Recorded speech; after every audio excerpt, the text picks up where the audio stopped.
Welcome to The Left Turn. My name is Ajoke. Thank you for liking, subscribing, and sharing. If you're new here, Left Turn is where we dive into captivating stories of Africa's trailblazers who have mastered life's unexpected twists, from childhood dreams to remarkable achievements. Today, our spotlight shines on a remarkable individual recently appointed as the Director of Customer Supply Chain for Friesland Campina for the Netherlands, Germany, Austria, and Switzerland. His journey spanned from banking, Procter & Gamble, and Unilever. He's not just a professional powerhouse, he is a polymath, career and financial coach, creative entrepreneur, content creator, and a devoted investor. We're thrilled to have you, sir, Mr. Temitope Bandele, aka Coach Titi, join us on the show. Thank you, my coach, for honoring our invitations. We are thrilled to have you. Thank you very much, Ajoke. It's my pleasure to be here today. Thank you, sir. I'm so happy, delighted, and I'm honored as well. I don't take this for granted. Thank you very much, sir. I hope we're going to have a very interesting conversation. Hopefully, because I'm also ready for Owambe after this. Absolutely. Thank you. We are honored to have you, sir. So we'd like you to tell us a bit about your career, your childhood dreams, your childhood. What was your childhood like? What was your dreams like? And how were you able to manage through? We want to hear about it, sir. Thank you very much, Ajoke. I'm still a child, by the way. Everybody is. And I grew up as a child with so much ambition. Okay. Let me tell you this first. I grew up under a very strict tutelage. Okay. Growing up with a mother who is a teacher, who was a teacher, she's of blessed memory, by the way, and also a father who also was a teacher.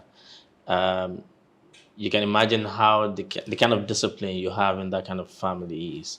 I wasn't the get inside child, but I was a child that will go out to learn things and bring it in. Okay. Oh, wow. I grew up with so much of discipline instilled in me that made me grow faster than my mates. Let me put it that way. So I started doing things at very early stages, very early ages that my mates couldn't do.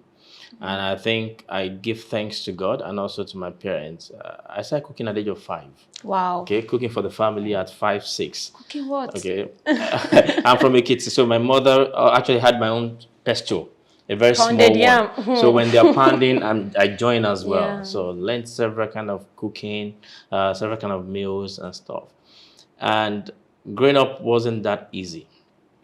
If I may tell you, the gap between myself and my immediate elder sister is 15 years. Wow. So I was born 15 years after their last child. Wow. I'm the only boy. So everyone would have expected that I would be a spoiled brat, but it was the other way. I was the one doing all the chores, because at the time when I was growing up, my sisters were off the market. Not the market, actually. They were away from home. So there was nobody to pamper me, nobody to take care of me per se.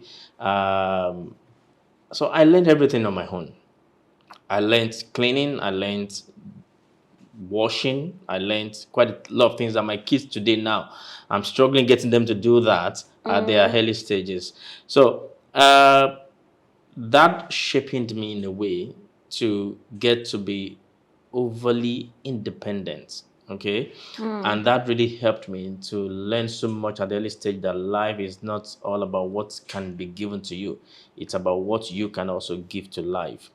It would interest you that while I was in secondary school, I did so much trying to make money for myself, even when I wasn't sent. My mom was a teacher.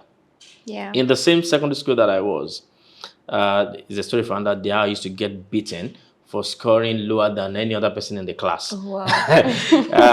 So Every mommy. I remember then they never had a car at that time. And I realized that if we want to take water, drink water in class, we usually go outside the gate to buy cold water. Those type they tie in nylon. I think then it was 50 kobo thereabout. So I remember it takes a while. We'll gather money together, maybe send one person, then bring it in.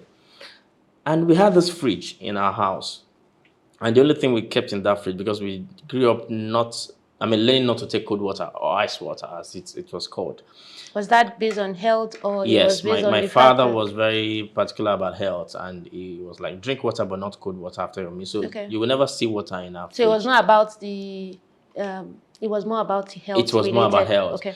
And it was quite a sizable fridge. And the only thing they kept in there, bread, meat, milk, and there's still a lot of space in the freezer. So one day I just thought, what can I do with this fridge? Just utilize it. Then I bought the nylon and I tied water and I put it there without even telling my mom. So she opened the fridge and saw water. And I was almost beaten, like, you want to take ice water? You want to take ice block? I said, no, I'm taking them to school. So taking them to school, what for? I said, I want to sell them. And she felt a little bit ashamed. Like, how can my child, I'm a teacher in school, how can my child sell ice water? But I'm so grateful to my father because he allowed me to do things that I want to do. He really trusted my intuition and my decision. And he convinced my mom, let him do it. And my mom was like, no. In Yoruba, like, Shemi Olowo lati funi or something like that. So, no. Okay. And then I started. And I'll put, there used to be this Baku super sack then. And I'll put the water in there. I'll take it to class. In GSS1, I'll put it in my drawer. I'll put my books by the back. And whenever my friends need water, I said, I have water here. And that was how I started trading water. Initially, it didn't go down well with some teachers that found out. But they were scared because my mom was a teacher, so they didn't want to deal with me. So I enjoyed that privilege of getting away with some things. Yeah. Then I started making money. I started selling water. At what age is this? Can I remember Primary now? school? Primary school. No, secondary school, GSS1. Okay, GSS1. So I was pretty young and very short at that time. Then I started selling water, and before you know it, in less than 2 hours that I start, my water is off. Wow. My mom then encouraged me. Okay, she would get a nylon for me. But she'll say, hey, this thing that you're doing, I hope one day someone will not accuse me of not taking care of you. So she refused to, she now trained me on how to save those money. And then they made something called Kolo. Okay, it's a wooden box save, and I started dropping my money in there.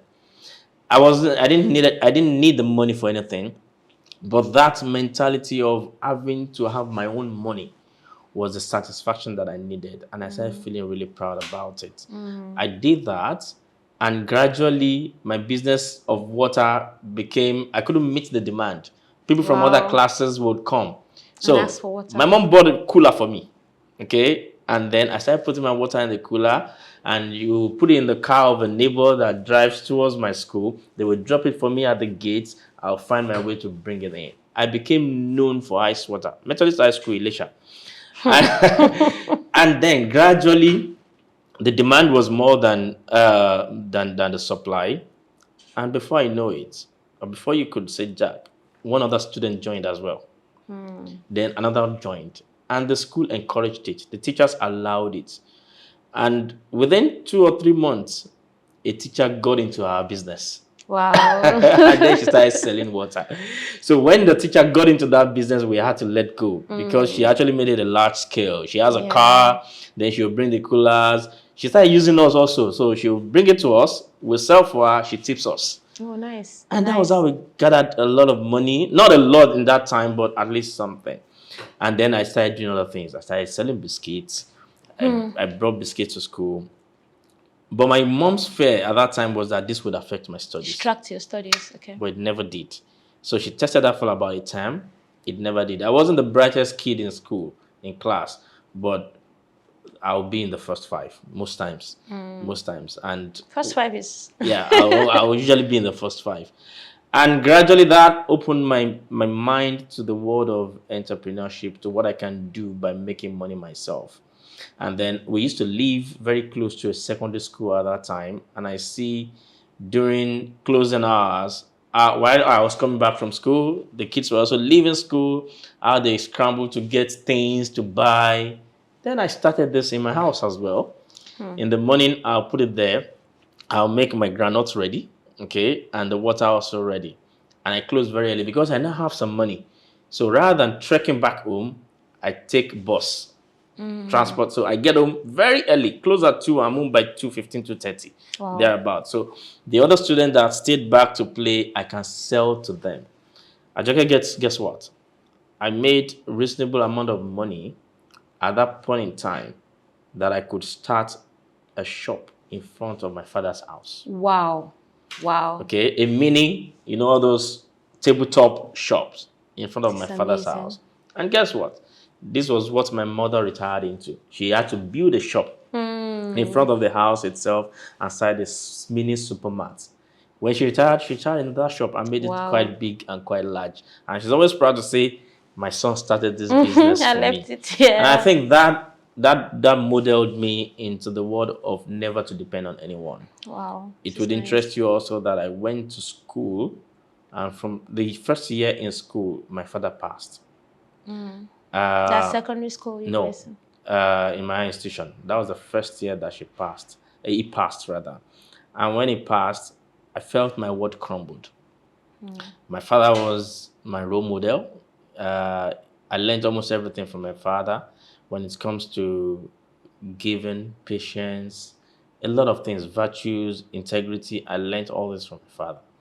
My mom was too strict for me to learn so much from her. Yeah. But till my father passed, he actually never dealt with me without a reason. But my mom can slap you for any reason. My mom can slap you for things you did last month. Yeah, mothers. But my dad was a bit objective and very structured when it comes to discipline. He would tell you, will sit you down. And when my father talks to you, I cry when my father talks to me than when I cry when my mom beats me. You can imagine that kind of discipline. So I learned both sides of how to get trained and leveled up. And then when he passed, it was my first semester. I left home with, I think, 2,000 naira. And they called me, so they sent someone to me in school. I knew he was sick, okay? And they sent someone to me in school that, oh, your dad wants to see you. I've watched some movies at that time that when your father is sick and they tell you that someone wants to see you, something bad has happened. So I went to school. I wanted to live like a free boy, I saw school as an escape to freedom. So from my day one, apart from the fact that I landed in the hands of some fellowship guys, my second home was the SUB, Student Union Building. Play snookers, games. At some point, actually, I did some gambling, just to make money at that time. That was before I met Christ, by the way. So I was told that my father wanted to see me while I was actually busy playing games at the Student Union Building. And right from there, I didn't go back to the hostel.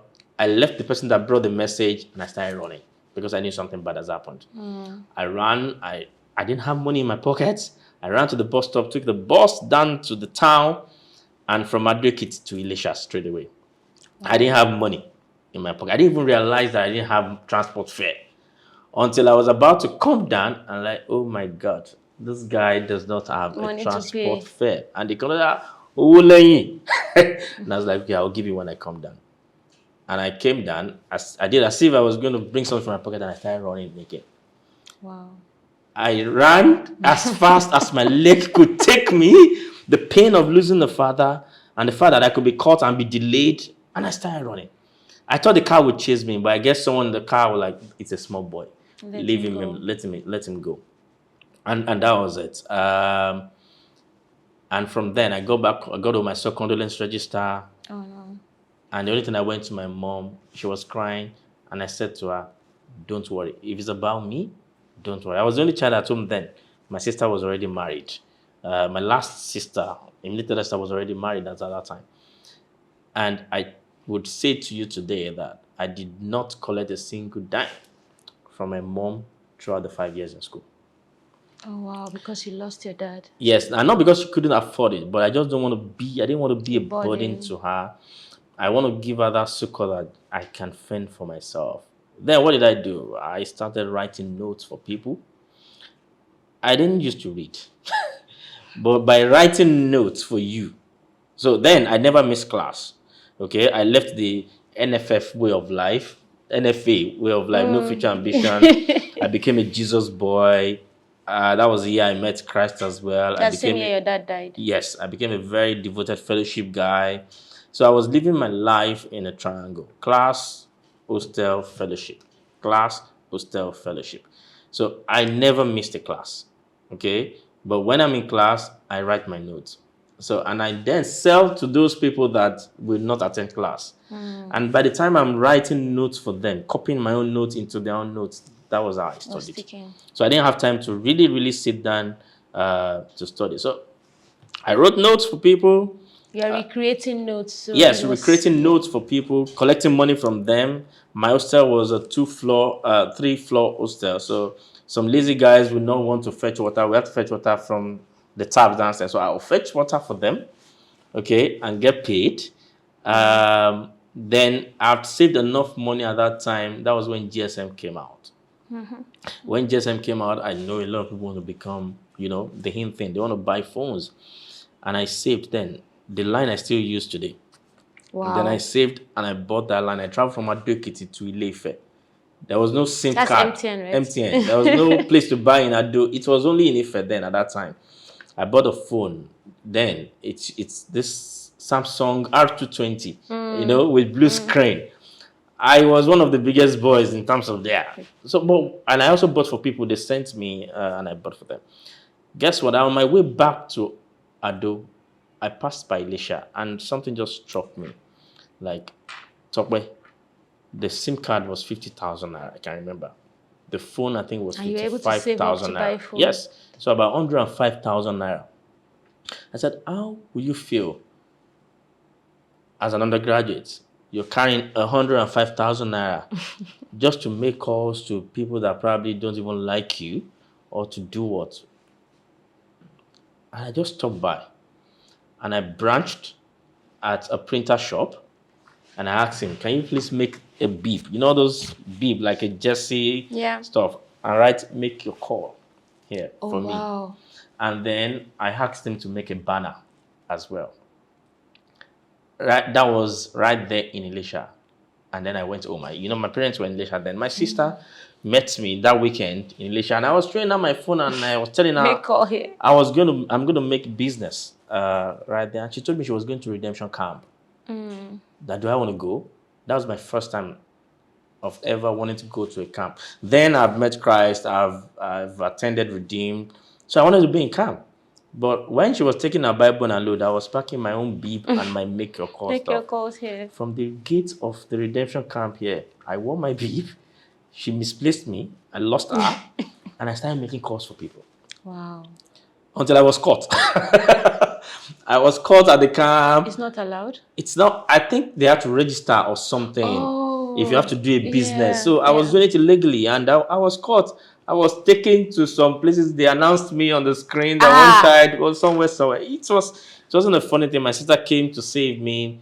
But I didn't relent. I went back to school in front of my hostel. I put my banner and I was the first to start the call center business. And then it was 15 naira per minute, and if you make 1 minute, 1 second, it's already 100 naira. I made a lot of money. Wow. I made a lot of money that sustained me all through that period. Before other people could step into that business, I was a pioneer call center in my hostel and I was making cool cash. From there, moved to other kind of businesses, a little here and there, opened a barber shop, and that was how I sustained myself all through school. That was my growing up. Wow. But it didn't stop there. Quite a lot of other things. Yeah, maybe we'll dive into that. Wow, this is amazing. Very interesting. Very interesting. Thank you. And I was just looking at the part where you had that when you lost your dad, something changed, right? At that point, you met Christ. So it seems like from all the stories you said from your growing up, you have to, you were like let me use the word, you're starting something, you're the person that started so many things, right? And then, of course, to start a business, it seems like, or start something new, there's no much people in that aspect, so you get to make a lot from it. But this is an amazing story. Good to hear from you. So I know you trained as an engineer, went into banking, and then you moved from banking to supply chain. Now tell me, like, it's been it's different changes, right? How was it for you? What was that? How can you describe those feelings? How do you, those feelings and fears associated with those changes that you had to make? Thanks, Ajoke. Let me first tell you how I got into banking, which was a That's very different. interesting. Well, I wasn't surprised because the several things you've sold. That wasn't it. So while I was growing up, also, my mom had wanted a doctor, at least one doctor in the family. So they used to call me doctor from day one. Ah, doctor, doctor. And in my head also, that got into me. I wanted to be a doctor. I wanted to read medicine. And with a group of friends, about 5 of us, we went that path. But you know what? Jammed me. Okay. Even though it wasn't even jammed, I scored 259 or so. I got an admission to University of Ilorin, but then WAHEC was the one that jumped me because I didn't get a good result in You chemistry. said. So I could not And get that's admission. medicine. Yeah, And you it's need medicine. those courses. So my friends, about 3 of them went into Lautech. I think one went to Ilorin and the other one. So the group of us were also kids of teachers. I mean, children of teachers. So So we the wanted to become. expectations The was expectation was high. so the disappointment setting. At that time, that was the first time I actually realized that I was going into depression because my hair had a lot. My mom started every day telling me how irresponsible I was or how not good enough I was at that time for me not to be able to make it when my mates were making it. Okay. And I think this is the kind of mistake most parents make. Yeah. Believing that the path they design for a child will actually be the right path. So I was determined, okay, to actually prove them wrong. Prove them wrong in the sense that I didn't make it to medicine not because I wasn't good enough. I didn't make it to medicine, okay, fine, because things happen, but I can also do other things. Then I went into engineering out of not even understanding what engineering was. Electrical engineering, I didn't know. My father just picked the form again and filled it. And he filled electrical engineering. First choice. Second choice, mechanical engineering. I wasn't happy. I was not even interested in it. Okay. I was still like, okay, I will rewrite the JAMB And be a and doctor. write WAHEC and still be a doctor.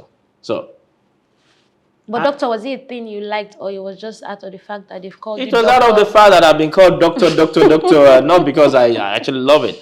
I wasn't really pleased with the fact that I would spend 7, 8 years in school anyway, when my mates can spend 4 or 5 years. So that was it. Then I went into engineering. So when I finished, I decided, no, Tope, you are not going to wait. So right from school, I started applying for different jobs, internship and stuff. Then every time there was a strike, and that's one thing about capability building. I never allowed any free period to go unutilized. Right from school, I learned typing, I learned web design, graphics designing, and then I became the secretary of the fellowship RCF. Oh, nice. And I was responsible for typing minutes, preparing flyers, arranging, setting up for programs. So that also built me in terms of resource management in a way. Then I learned how to scan, print, and do all sort of things. Then 2 months after NYC, we didn't talk about my NYC days. Don't remind me again about NYC. Absolutely. So 2 months after NYC, I was at home doing nothing. And then an uncle reached out to me. He was the managing director. He was the business development director also of Skybank in Lautech branch, Ogbomoso. And I said, oh, talk about what are you doing? I said, I'm not doing anything. You know what? This is in the day now. They want to attach signatures and passports to your account on the system. You know, in those days, you fill the form and like, oh, we just need someone to help us scan. And can you do it? It will help you to while away time. And I traveled from Malaysia to Ogbomoso, Skybank. The first thing is that I love the ambience. I love the fact that people were on suits, on ties. So I bought some okrika ties, 100 naira to 200 naira. So I had a lot of ties. And then I went into the banking hall. They took me into a room. My uncle took me into a room with someone. And that room was filled up with piles of files. And said, you have to scan all this. and attach it to the account. I said, okay, how much will I be paid? So they said, okay, you have two choices. The first choice, do you want to do it as a contract? This was 2006, 2005. Do you want to do this as a contract or you want to be paid salary? As a young boy who had liked money, I had contracts, my hair I said, okay, yes, contract. And I said 50,000 naira. It's like, no, I can't do this. How many years or months will it take me to get, yeah. No, but I said, okay, fine. What's the salary if I have to do this? They said salary was 10,000 naira. So 10,000 naira as a graduate, this is ridiculous. This was after NYC. After NYC, I said, this is ridiculous. So I said, okay, I'll do the contract. Then my uncle called me to the side. He said, let me advise you. Don't do this as a contract. Take the 10,000 naira. I said, 10,000? I said, no problem. You will stay in my house. You're not paying rent. You're not paying for food. You will come in my car. Your 10,000 naira, you can save it. And because you're also a family member, I will give you 30,000 naira every month. Oh, nice. It's like, wow. That's 40K. Thank you very much, sir. 40K. Then I told them I'll do the job as on a salary basis. So they hired me, and because every computer was utilized during banking hours. Most times I do nothing in the morning till around 4 o'clock. When they are done, that's when I get a computer or a scanner to start doing my work. So it was really tedious. I'm like, okay, what will I do? They started sending me on errands. Then I practically became the messenger. Tope, walo ragbadoa, in Ogbomoso they like amala. Oh, walo ramala, I started doing all sort of dirty jobs, to buy food, buy newspapers, buy corn, do all sorts, make tea for people. But do you know what I was doing with all joy? Even though the tellers at that time, the criteria to become a teller was OND. So I was even more knowledgeable, more learned. But I was answering to them. I was serving them. I did this for a lot of time. And after that, I would sit down with my job and start scanning. I'll start around 4:30 till 9 o'clock before I go every day. And I was doing it diligently.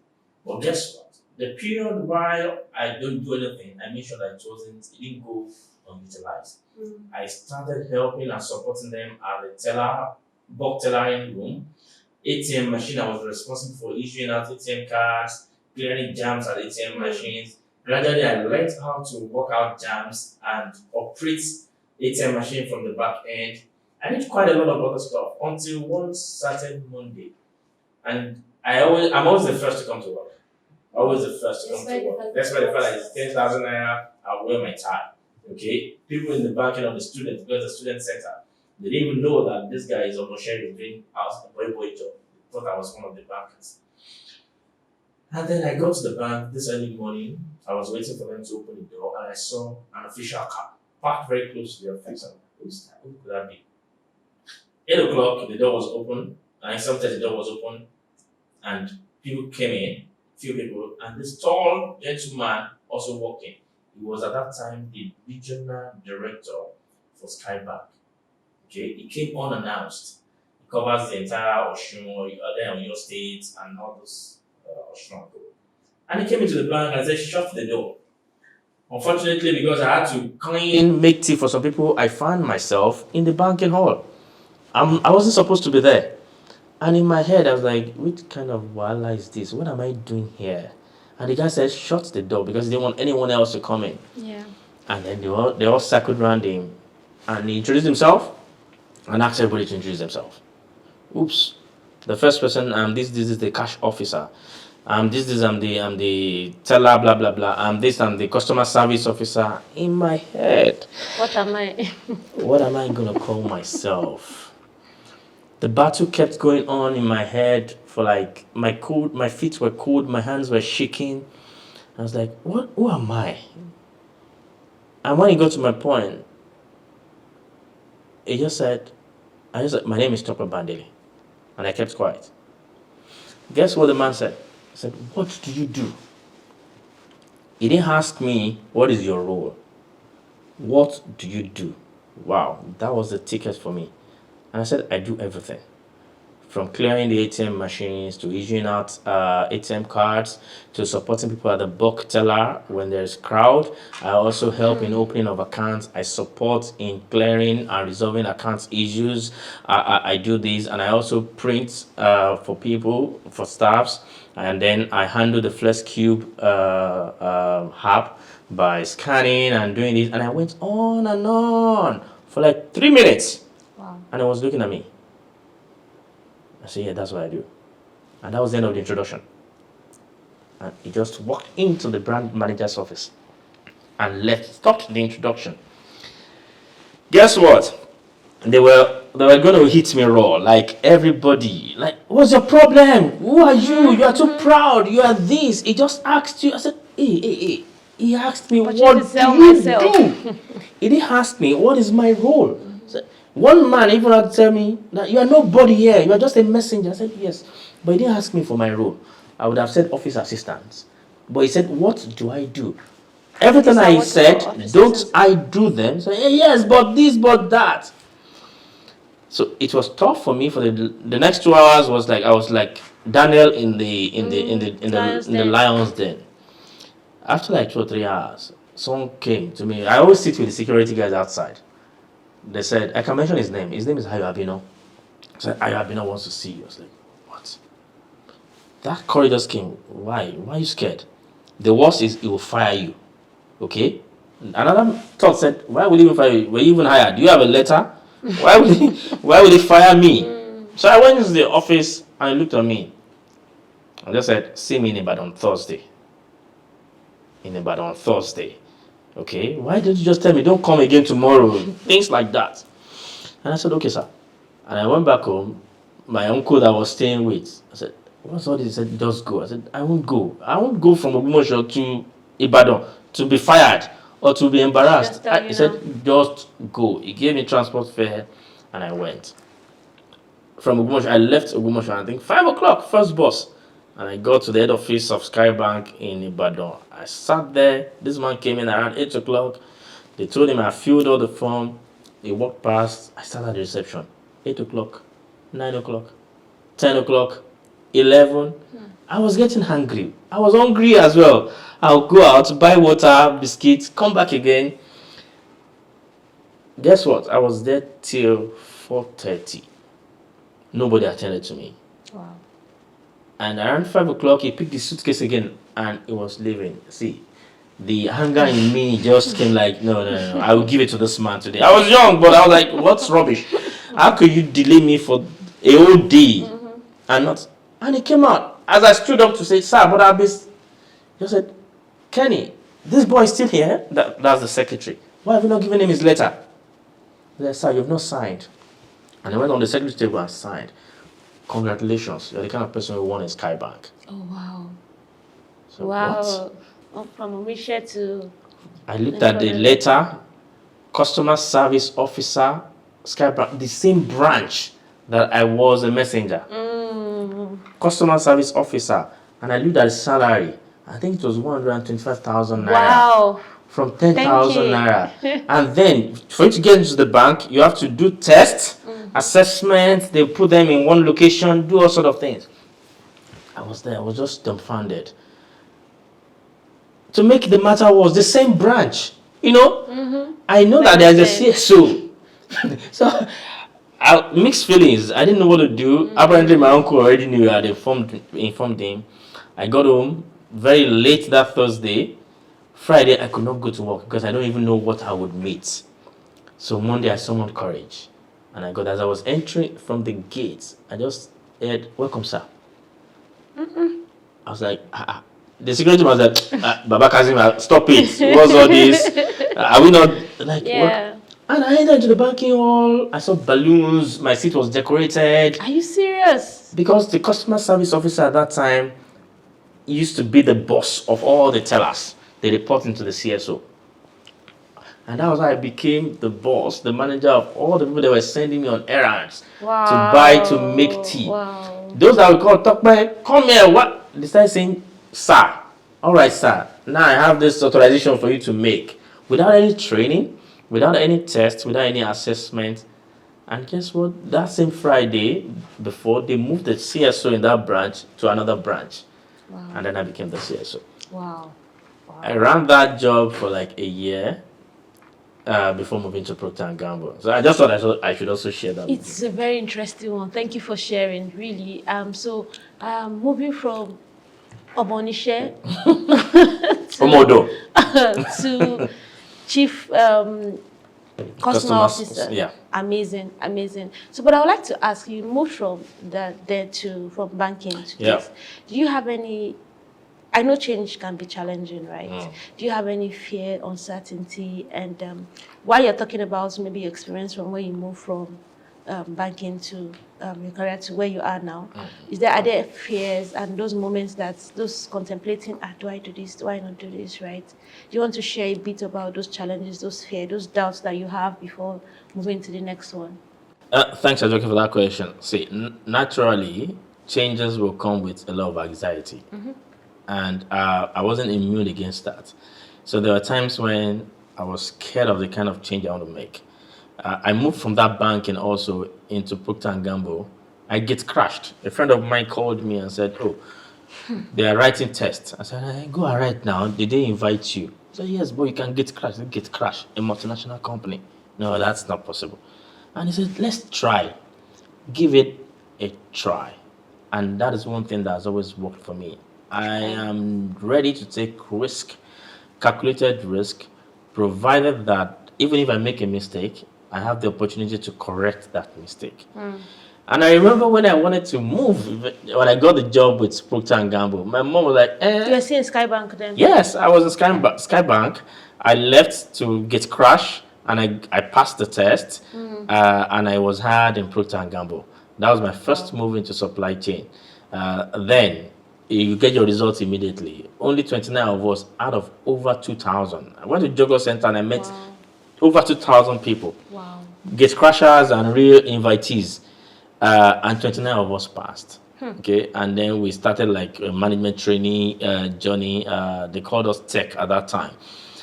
And my mom was like, no, banking was quite a noble job. How could you want to leave banking for an unknown zone? Why would you leave banking to go and gamble? That was the first thing my mom said. Procter & Gamble. People never knew Procter & Gamble at that time, even though you use their product, but you don't know the name. And I said, no, I just wanted something different. I want something more challenging.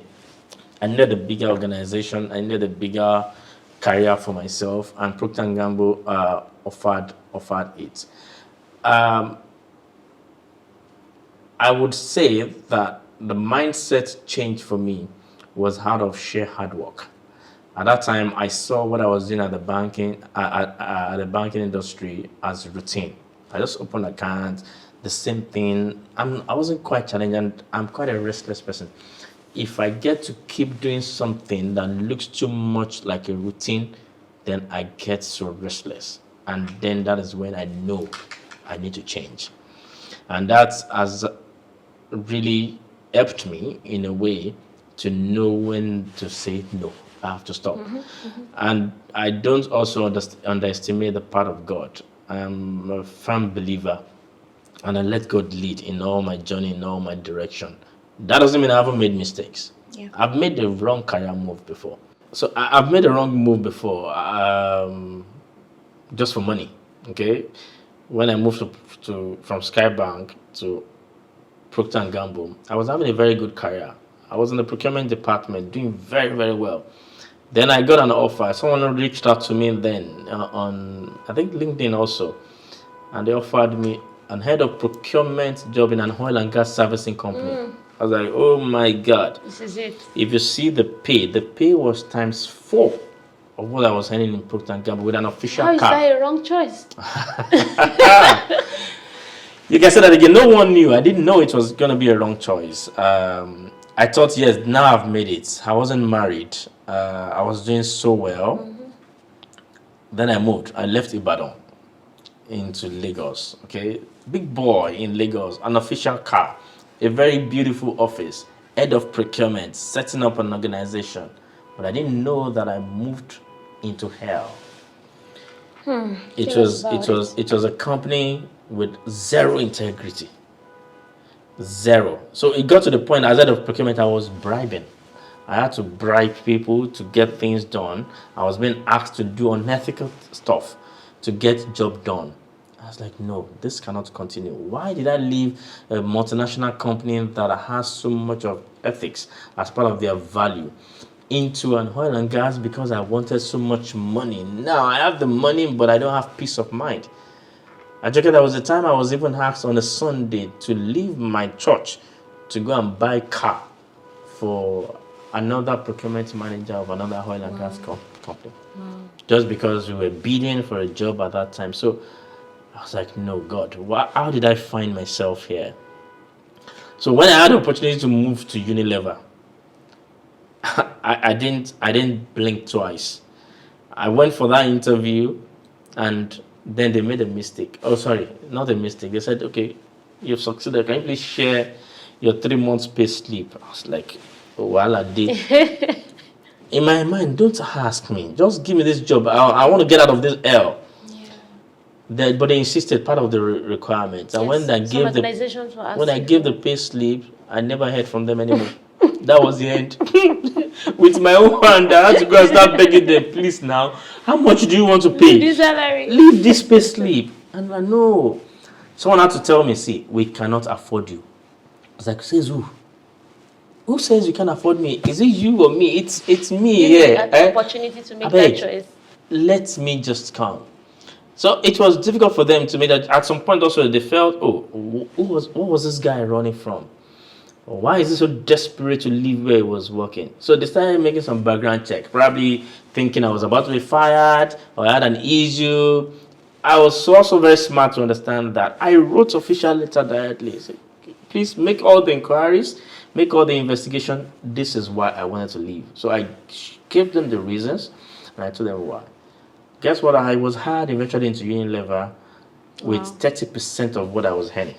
Whoa. Then I was even married. Oh my God. I saw the pay, 30%, that's 70% lower. I was like, my God. But God said, go. And that was a blessing for me. Okay. So you had to take a pay cut. I took a very deep pay cut. Oh, deep gone. 30%. A very deep pay cut to come back into multinational. But it was one of the best decisions I made, because if I didn't make that decision, I probably would not be here today. I would have been so frustrated because when it comes to ethics, these are the things I hold at high esteem, and that's what has kept me till now, thus far. So I'm so grateful for God, to God for that. So making changes sometimes comes with hard decisions. Very, very hard decisions, but with God, okay, putting God at the forefront and knowing what you want, you'll get that peace of mind.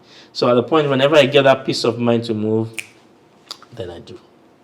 I don't know if that answers your question. Yes, it does. Absolutely, it does. Building a network is very, very crucial during times of change, right? How did you go about seeking guidance, mentorship, or seeking advice while you were transitioning? Or did you just do it alone? Was it something? Because it was like a very tough one for you. I know you mentioned about the time when for the Skybank, your uncle had to step in. So would you say that it played a major role? And how did you go about getting this mentorship and advice while making these transitions? Thank you. I think it played a major role, my uncle then, and quite a lot of other people had also played a major roles in my life. And I do not want to, maybe to all the listeners here today, there's this very popular saying, if you want to go fast, go alone. If you want to go far, then go with people. And I think that has helped me thus far. I have mentors for every facet of my life. I have career mentors. I have spiritual mentors. I have financial mentors. So I don't try to match them or overladen them with a lot of responsibility. And then I don't burn bridges. I still keep, today I'm still in very good touch with all my line managers. that every one of them today, I feel like even having a line manager's WhatsApp group or something. So I take advices from them. I go to them, run to them anytime I feel confused. It's okay to feel confused. It's okay to get lost at some point, like, what do I do? That's why you need people that have gone that path ahead of you to help you, shaping, guide you. You don't have to take all their learnings, all their answers, hook and sinker. But while you do cut and paste here, you then tend to form your own opinion, form your own path, and then that will guide you. Virtually all the roles in Friesland campaign, I've actually stayed there for 8 years. Okay. And my new responsibility, it's my 8th role. So 8 years, 8 assignments. Okay. And in all these assignments, I think it was just 2 that I was given. The other 6, I asked for them. Whenever I start a new role, I start planning my next. And when I do that, I consult people. Do you think that I would do well in this? What are the things I need to do? What are the learnings I need to have? What are the trainings I need to have to become this? Okay. When I knew or I wanted to become a supply chain director, even then as a material planner, I knew what it is to become a supply chain director. I knew the knowledge, the training, the learning I should get. And I went for it. I went for my master's.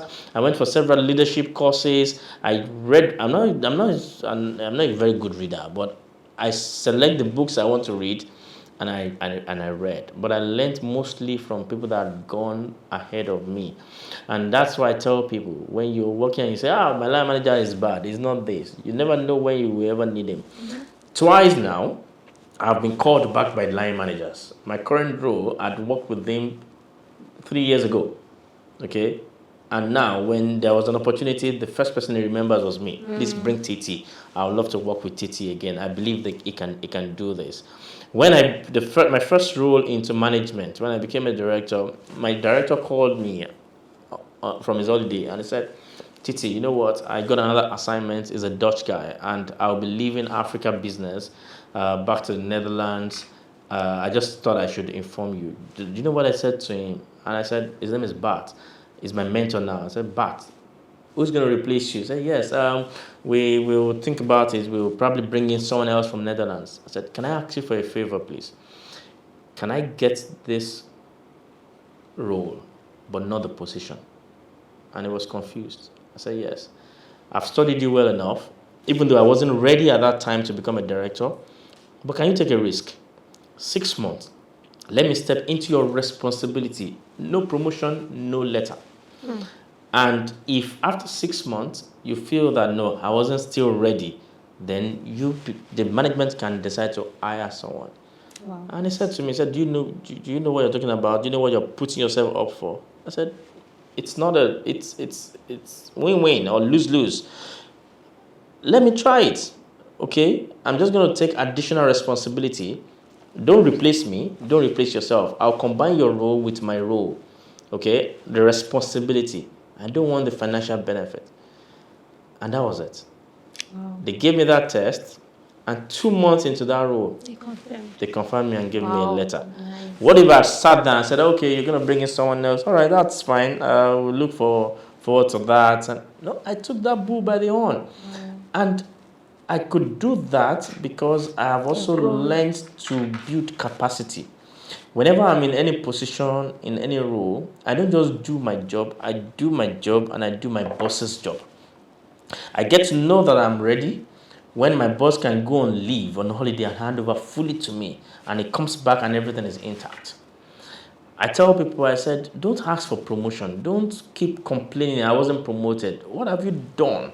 What are you doing today that confirms and shows that, yes, you are capable of doing this? I said, your relevance is not in you doing your job. Your relevance is in you doing your boss's job. Mm-hmm. It is not about bootlicking, but it's about your boss seeing himself in you that, yes, if I'm not there, Ajoke is there. She can fit in. If I'm not there, Titi is there. He can fit in. For me, that is growth. Okay? But if you just you post your job description on your desk and every day you say, this is what I want to do. This is my JD. I will not go outside my JD. I will not do anything outside my work. You're killing yourself.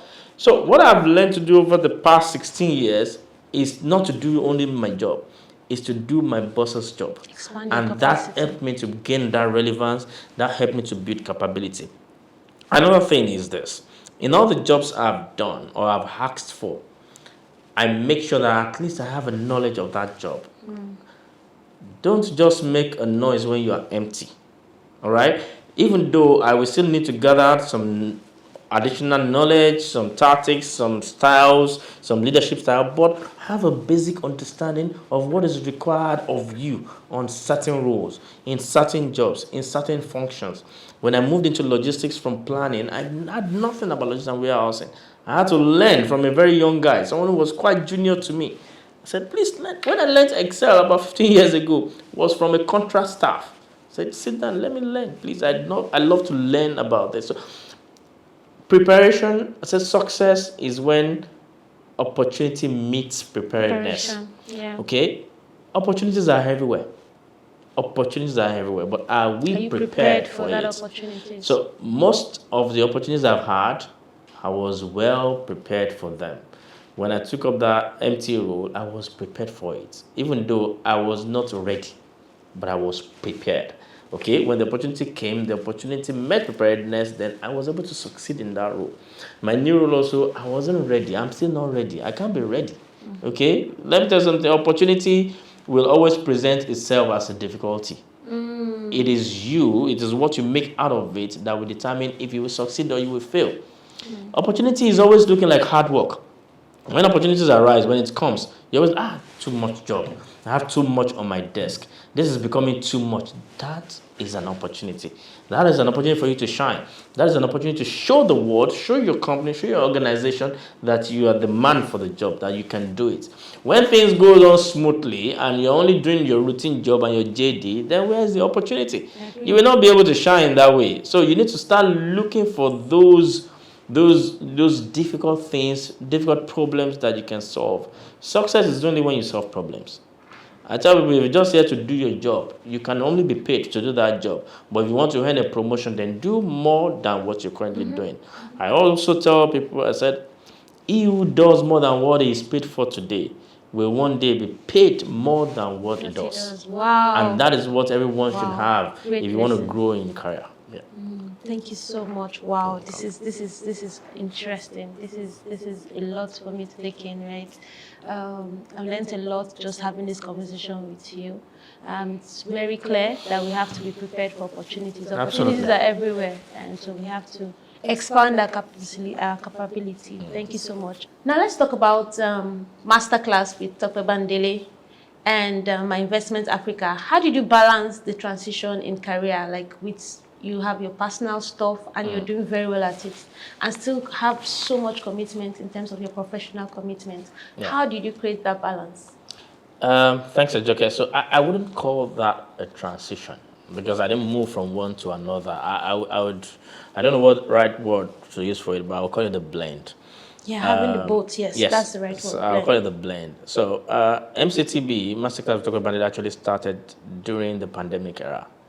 Okay, and it's all about the passion, right? I love kids. So I started with kids, actually. I started with my kids at home, sitting down at home, only sitting by laptop because they couldn't go to school.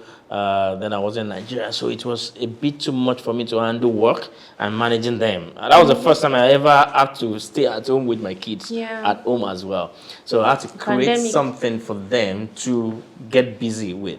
Then I started the educational part of training kids,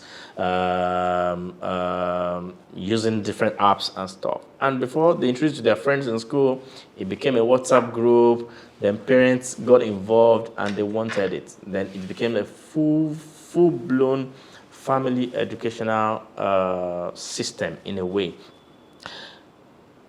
And people ask me, how do you do this? Then I would do quizzes and questions every Sunday. It's not that I've slowed down on all those kind of things. I'll do talk shows as well. Bring people on what's it called, on Zoom, to talk about different topics. But for me, it started with a passion. Okay, the passion of seeing people grow, the passion of seeing younger adults and young couples also training and leveraging on some other insights to train their kids in the right way. So that passion spurs me into getting more knowledge, investigating or inquiring about how to make families better, how to make kids better, how to make marriages work, how to make other things, career advancements, succession plans, how to manage office politics, and all those kind of things. Then the sacrifice came. I wouldn't be sacrifice. I can remember very well that my entire family pattern changed. We were not even going out as much as we used to go. My friends also had to change because then I had to give more time to research, give more time to my extracurricular activities, and also still give time to work. And then my Investment Africa came in also, where we have to go into educating people about investment, not actually running investment home or investment firm, but exposing people to different opportunities. Because I've also been a beneficiary of early knowledge of how to make money. Okay, I told you, I don't know if I've told you before, I built my first house at the age of 27. Okay, wow. And from then several other things had come into place. So I discovered that people were making so much mistakes, and that was in the days of MMM. And I saw how people lost so much money to all those schemes. I thought, okay, why don't we do it a different way? Why don't we try and make some inquiries about other viable investment, share it, let people make their decisions on their own. We got our hands burnt in some areas, but of course, long and short, it worked in some areas, which really made a lot of sense. So it's about having a passion for what I do and then dedicating time for it. It changed so many things about me. I was less, what's it called now? I was less social at some point because I couldn't hang out with friends. I had to focus on other things. But there were sacrifices I have to make at that time.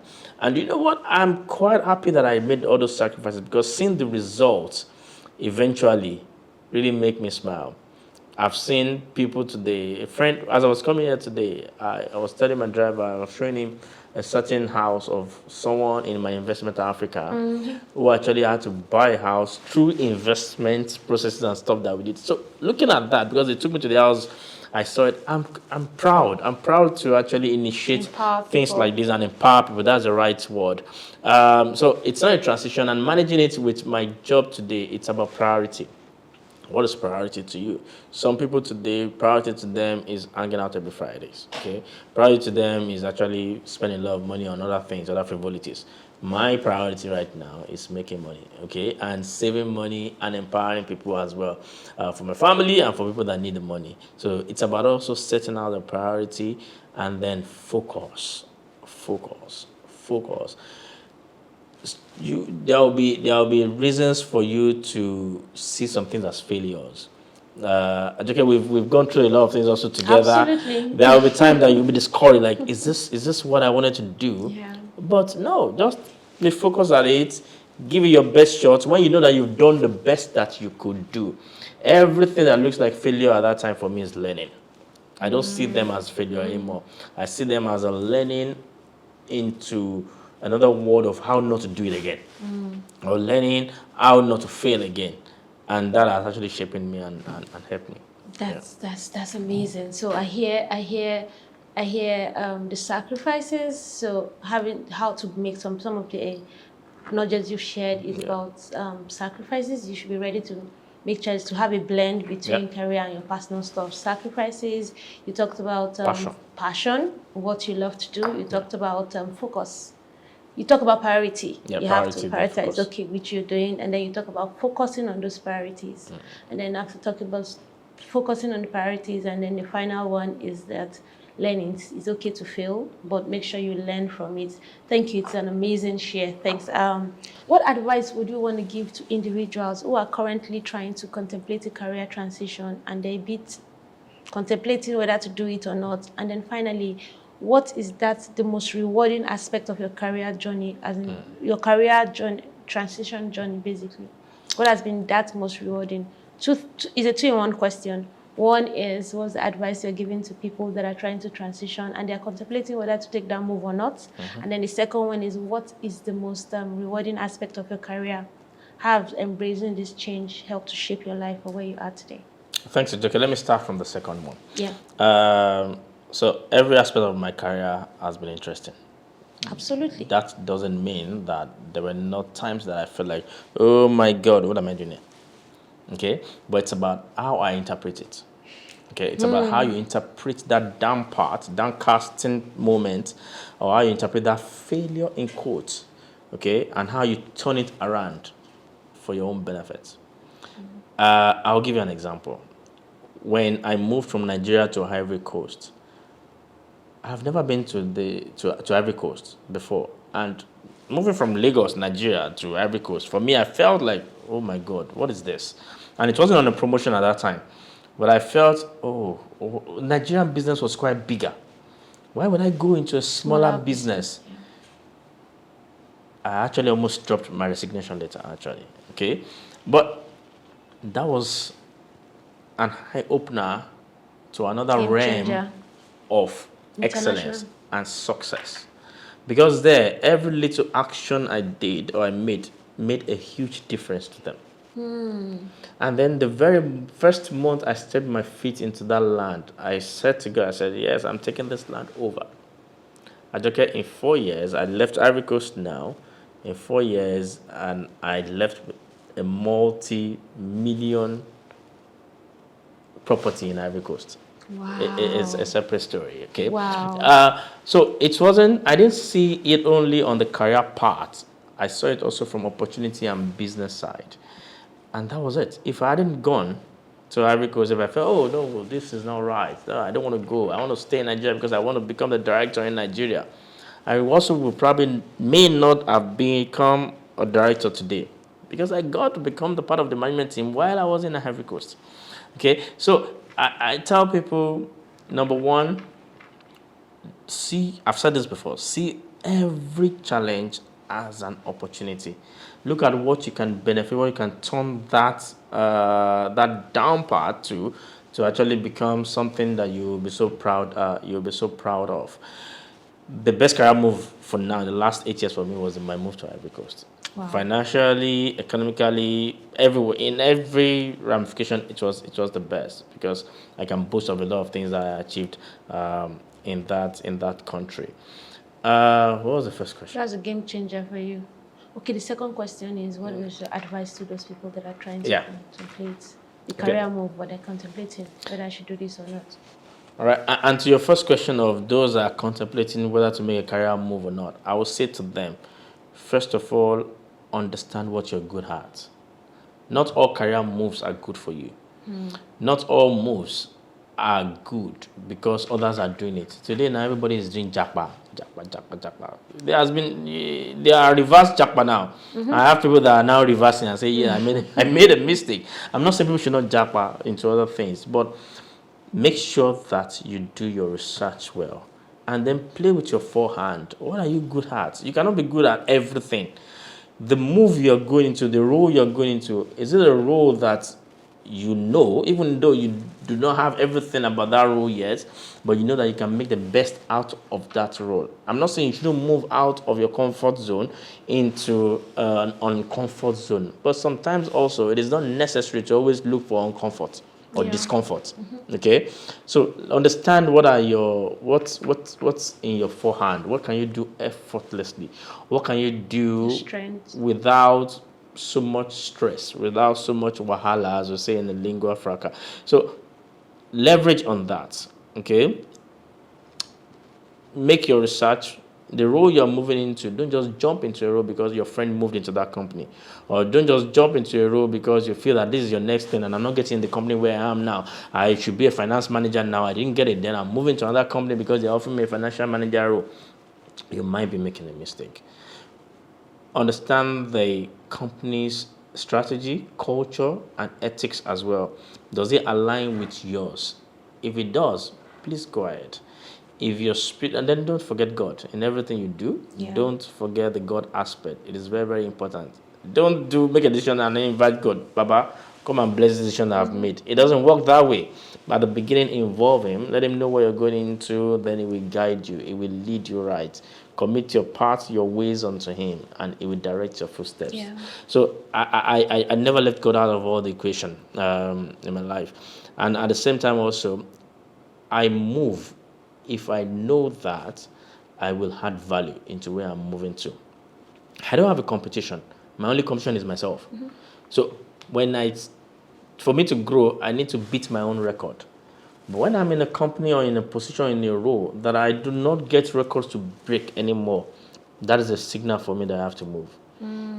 If everything I do are just in my ease period, I can always do it. I've done it before. I did yesterday. I did last week. They're no longer challenging to me. That is a signal for me that I need to move. The signal for me to know that I need to move also is when I've been able to develop a successor, and I know that now you're keeping two people that can do the same thing in the same role. I will ask for another role. And that's why I got the current one. I will ask, okay, I have someone who can take over my job. Why don't I just move on to do the next thing? So, and I need to also display capacity and capability. So, as I said before, learn to build capability in your future life. See that future that you want to live. Live it in your present. Embrace it. Learn to live that future, then you can get it. And when you get into that role, into that position, it becomes effortless for you. Oh, thank you so much. Thank you so much. So, what he said, he talked about God guidance, asking for God's guidance in the role before you take that decision. He also talked about the fact that you have to build capacity, make sure that you're ready. You have learned or acquired enough lessons to be able to get to that capacity. He mentioned again about the fact that you have to, first of all, understand why you're moving. And when you're taking that move, make sure that it's something that you're good at, something that you can do with ease, something you have passion with, something that you'll not struggle. You mentioned something very profound again. You are not competing with anybody. You are your own competition. Move. Ask yourself, are you in that next level? Do you want to move to the next level? Where you are you already in your comfort zone? Do you want to move to the next level? But make sure when you're taking that move, you are ready for that next level. And finally, ask. It's okay to ask. You can ask for the role. Yes, it's not just, apply. So when you have done this part, it's time to move. Ask for it. Thank you so much. That's important. I'm going to ask you two questions before I leave you. One is, I'm going to take you back to the NYC story you're going to talk to me about. I wasn't going to forget that. And finally, so after you take that one, I'll ask the final question. So let's talk about a bit about the NYC challenges. So we understand who Mr. Tope was, NYC days, and rewind back to supply chain director. This is a story I'm still going to write in the book. Let's be part of it from here. So I remember then it was Ngugu camp in Kano State. And the north is quite good. You're from the north, served in Kano as well. You understand. Oh, you served in Kano. Yes, I wow. did. All right. So that was my first long travel. So I found myself in Kano, and the first night they have to wake us up with a bigu, and I found myself shivering, like cold. The cold. Yes. I struggled out of bed. Myself and my friend, his name is Latif, is in Canada now. We both struggled out, like, oh God, down to the parade ground. And we were almost all boys. The girls could not come out. They were screaming. The soldiers were harassing them. Come out! They couldn't because of the cold. And right there, it's like, there's an opportunity. I just spoke to Latif. I said, Latif, this is an opportunity. I think we can sell hot water. There's a water ministry. Water ministry. I think I'm going to say I own ice water. I'm going to own a water factory with it. I said, I think we can sell hot water. So it's not actually about the money at that time. For me, it's about the value. It's about the solution. It's about the solution it would bring, especially for those ladies that could not walk out or take their bath with cold water in that weather. And then after the parade that day, we went into we actually found our way out of the camp, and we looked for an aboki who has a drum. We bought a drum. We asked him to cut the drum into two. Okay, he cut the drum into two. We brought the drum back. We hid it in one uncompleted building. We went into the bush and got firewood. And I said, Latif, we're going to do something here. So we woke up before everybody, set an alarm. Around 4 o'clock, we woke up. We located ourselves beside the girls' hostel, somewhere, and we started making hot water. When those girls came out, you need to see the queue to buy hot water. Buckets, this 4-liter bucket, then 15 naira. And we were selling. Like, at some point, the water finished. The girls could not wait for us to go and get water into the drums. So they will come with their water, boil it for pour it, not even wait to boil, pour the water in our drum and take it immediately. And they will still pay us. So we were not getting water anymore. we were just putting the fire. And because we're also a little bit timid and ashamed, we'll cover our face with this head warmer so that people do not really recognize that we are also coppers. But I could be given away. My height gave me away, then my glasses gave me away so easily. So when I found myself on the parade, I was like, is that not the hot water? So guy. Latif almost chickened out. Like, how would this see? I said, oh boy, what are you talking about? The first day, I think we made 2,500 thereabouts naira at that time on the first day, and from there we made from two locations. We went to 4. We bought another drum, and we were making. So we were no longer going to parade ground because the soldiers and the army commandants, we were giving them hot water also for free. So they saw that as an opportunity. They even tell us where to get firewood. And we were making water. Throughout the 3 weeks, okay, we made a lot of money. Our allowance with them was, I think, 7,000 or 7,500. But every month, we were boasting of 30K. Every week, we almost got like 30,000 naira in a week. Wow. You know, it was so interesting that when we went for primary place of assignment, they wrote, NYC wrote, I still have that letter. NYC wrote back to the school where we were serving that they should please send us back when the batch B comes. Wow. So when the batch B came to camp, they redeployed us back into camp, gave us accommodation, and asked us to continue making hot water. Wow.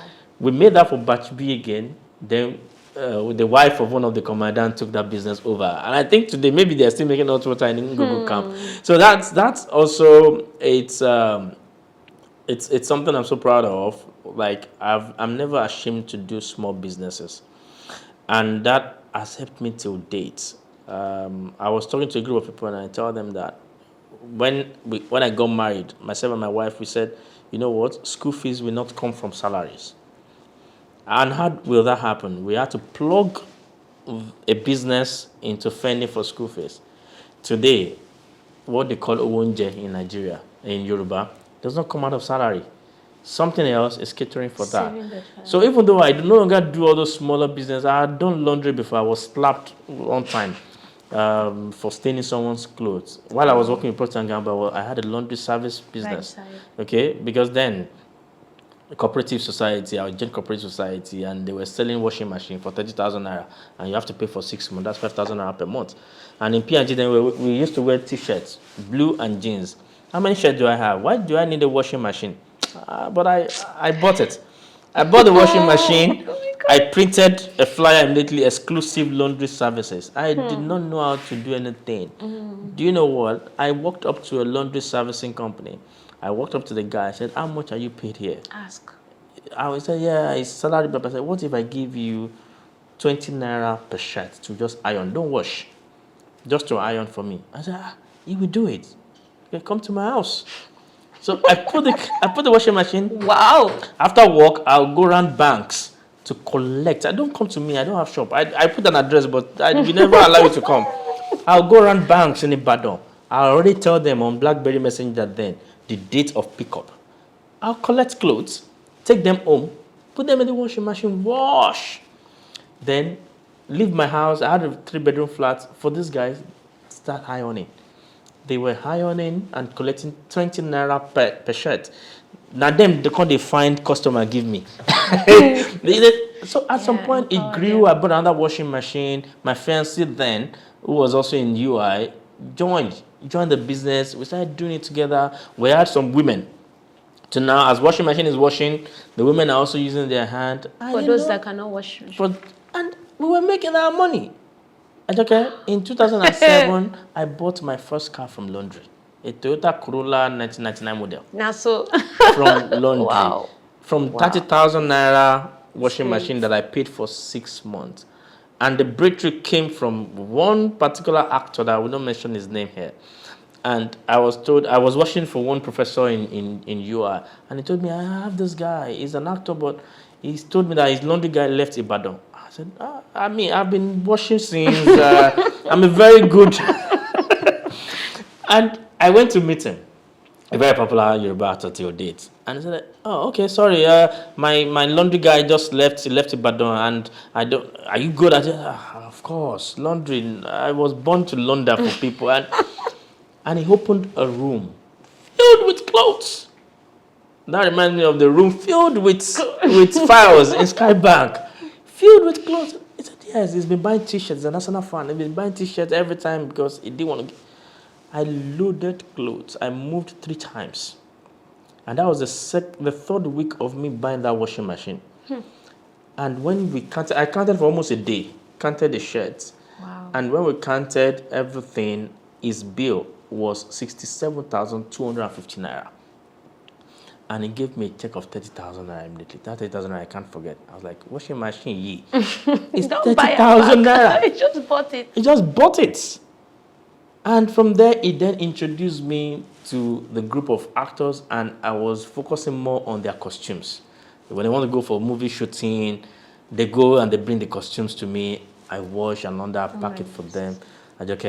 I was making more than my salary in Procter & Gamble just by doing laundryman business. I don't mind what they call me.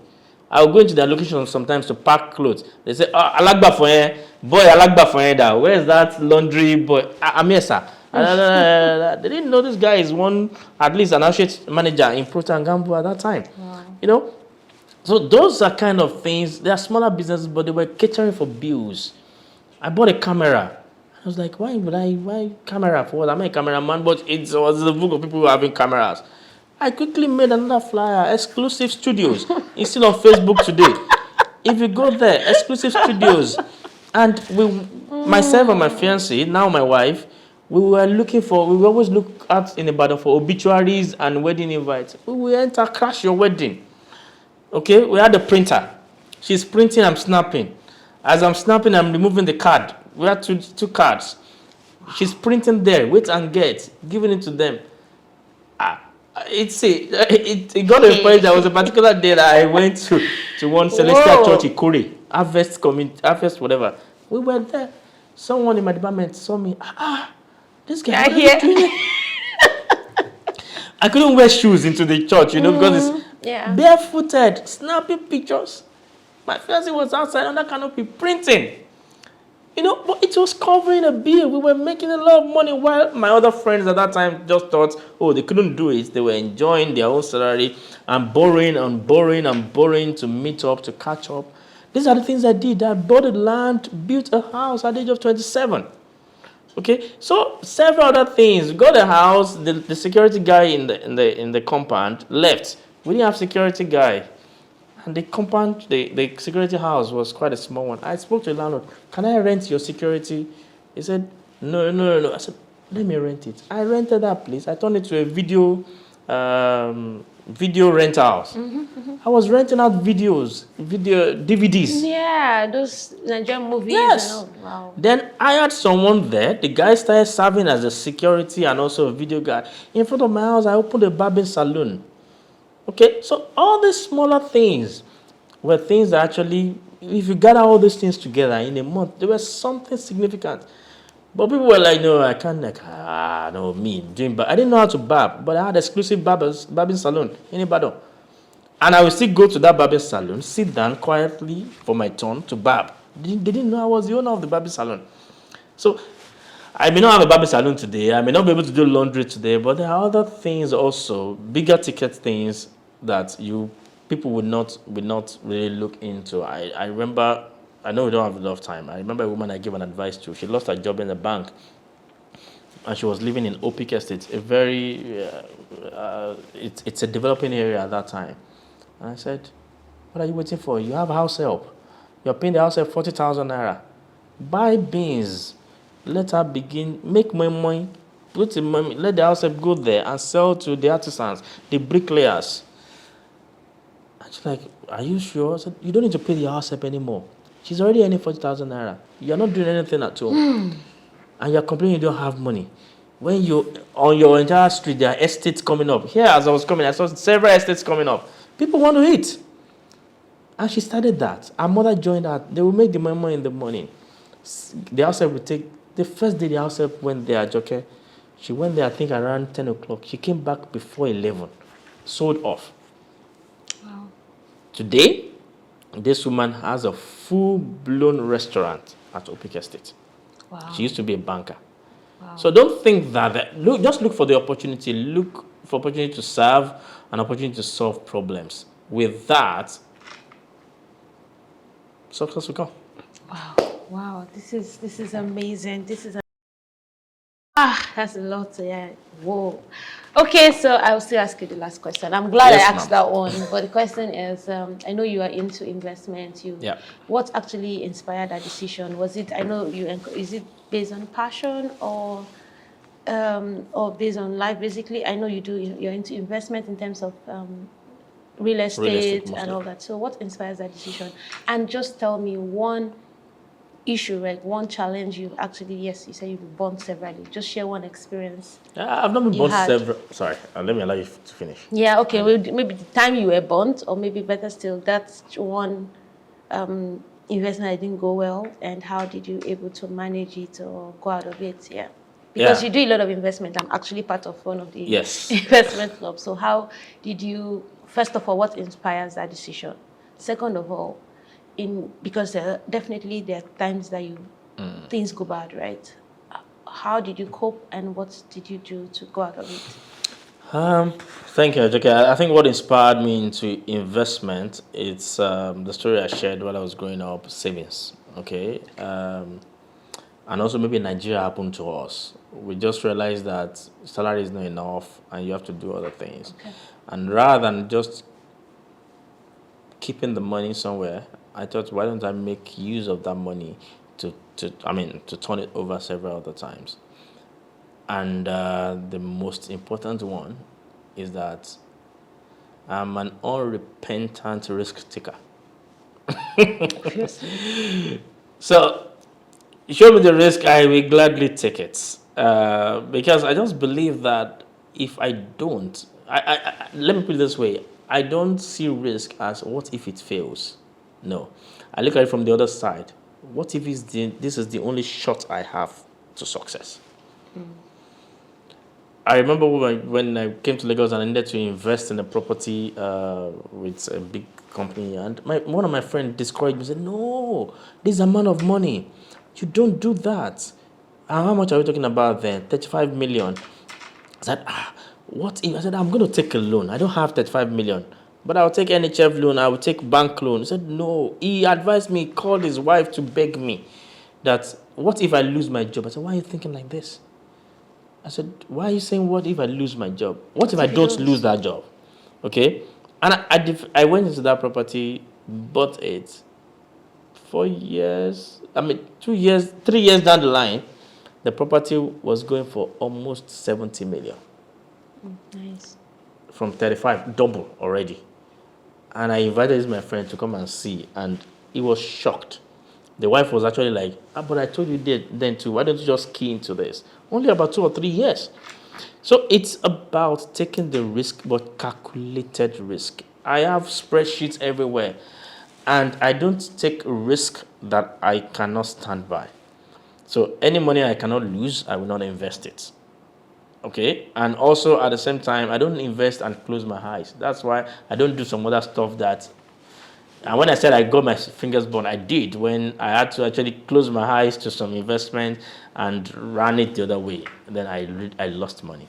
Okay, but I look at what is in the area of my influence. What can I control? What can I look after? What do I understand?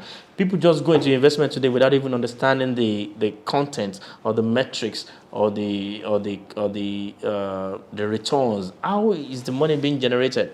You just see someone say, "Oh, 40% in 1 month." You didn't take time to understand where is the person getting his money from. So there's a part of education that is missing today in the investment world, and that's a mistake a lot of people are making. And that's why we created MIA, to say, let's have the education about investment. Don't just go into anything anyhow, anywhere. Understand it, know how it works, be a part of the business in a way, and then don't be too greedy. Okay? When you're also too greedy, you will burn your finger, you will burn your hand, you will burn your head. Okay, and don't just go for unrealistic stuff. And that's why I stick a lot more now on real estate. I would say real estate is the realest and the surest investment today. It's doing so well, and it will always be there. It will always do well. But back to my point, please make sure that you gain knowledge, understand what you're going into, and don't be too risk averse in a way.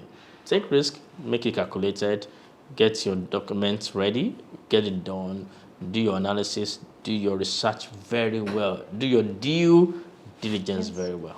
That's what I would say.